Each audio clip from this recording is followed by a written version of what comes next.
How I've been telling you that I found a way to make the 75 hard challenge easy. Well, this week, this was hell. The issue didn't come from the 75 hard in itself. It came from my PMS. And more specifically, my PMS being in perimenopause. This may be too many details for some of you, and I apologize in advance. But this is part of my 75 hard experience, and I really hope it can help other women deal with it. I'll be honest, I was so close to giving up. Here's what I did to stay on track. Hey friends, welcome back to my channel. If you're new here, my name is Severine, and on this channel, I document my journey back to health from obese to optimal health. This week was my third week on the 75 hard challenge. And as I said, I was so close to give up because my mental health went incredibly downhill.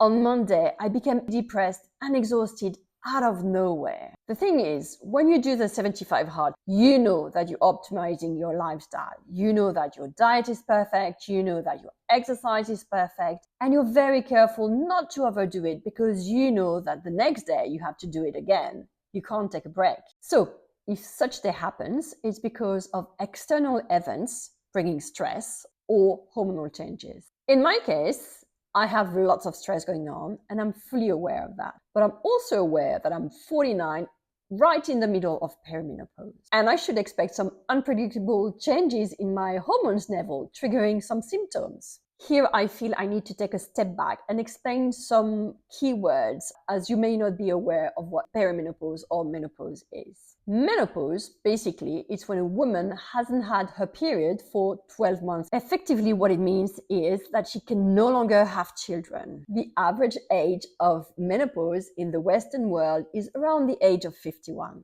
But this doesn't happen overnight. Things start changing about 15 years before that, without women actually realizing that this is happening, well, most of the time. And that time is called perimenopause. Perimenopause is a period before menopause happens. It's usually start around the mid-30s and when symptoms start to appear. And actually, how are they strongest? There are about 40 symptoms. Some are physical, such as hot flushes and bloating and weight gain. And some others are more dealing with mental health, such as brain fog, memory loss, or depression. And the reason why these symptoms appear, it's because of hormonal changes. The female's body doesn't produce as much sex hormones, such as estrogen, progesterone, and testosterone. These hormones are still produced, but they are randomly produced, and the trend tends to go downhill. And because cells have receptors for these hormones, when these receptors are empty, the cell can't do its function, which means that symptoms appear at that time. I've really simplified this process, which is a lot more complicated. So if you have any question, feel free to drop a comment and I will answer all your questions. I've been very lucky so far. I've experienced very few symptoms. My symptoms are generally very mild and highly manageable. And the reason for that is that because I'm a nutritional therapist specialized in menopause. So the thing is, when I see a symptom that seems to be menopause related, then I do my research and I do what I need to do, and it usually goes away or becomes so much easier. And the way I do it is not by taking HRT, which is hormonal replacement therapy, but I'm tweaking my diet, I'm tweaking my lifestyle, I'm taking some specific supplementation, and usually it helps a lot. If I've been able to manage pretty much all the symptoms that came to me, there is one that I haven't mastered yet, and it's PMS. And PMS stands for premenstrual syndrome. And basically, that's all the symptom that comes just before the periods or menstruation. I'm still working on it, but basically, to make it short, for 3 days, I've got like super strong mental issues. Here again, I'd like to explain why women have a hard time before their periods. As you can see on this graph, a woman's cycle is split into 4 parts. There is the period itself, which is called menstruation, but the part just before that is called the luteal phase. And it's characterized by a drop of 2 very important hormones in a woman's life that are estrogen and progesterone. And these drops are responsible for the symptoms of PMS. Now back to Monday, I have these 3 awful symptoms. First, the symptom of doom really invaded me. A very strong feeling of depression. Secondly, I had this compulsion to eat everything. And that's because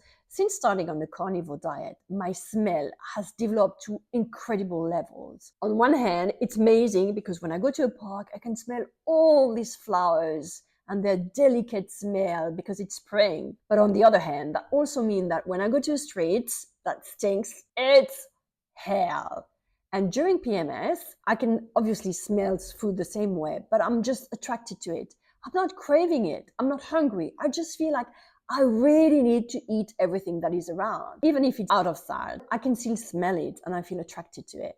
Lastly, I was exhausted for absolutely no reason. Didn't over-exercise. I did sleep. I was just like drained, horribly drained. However, on the positive, I must say that doing this 75 hard and being on the carnivore diet did change things for the positive on my PMS side. I used to be extremely bloated and I used to be extremely constipated.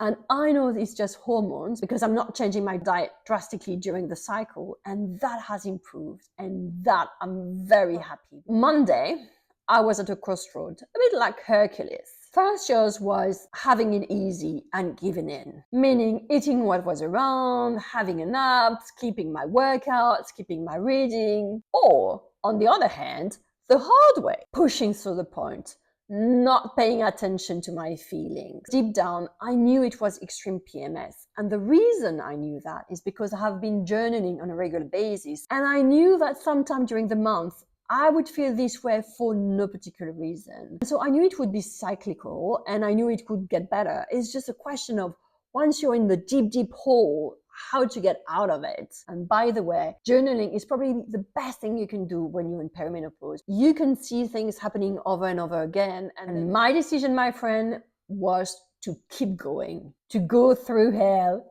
but to keep going. And let me tell you, it was hard. It was super hard. I can even say it was probably the hardest day of all the 75 hard days that I've done this year. But I'm so proud of myself because I did it. And to be honest, I still can't believe I did it, but it taught me a lesson or two. First one is I should expect some really bad PMS each month now.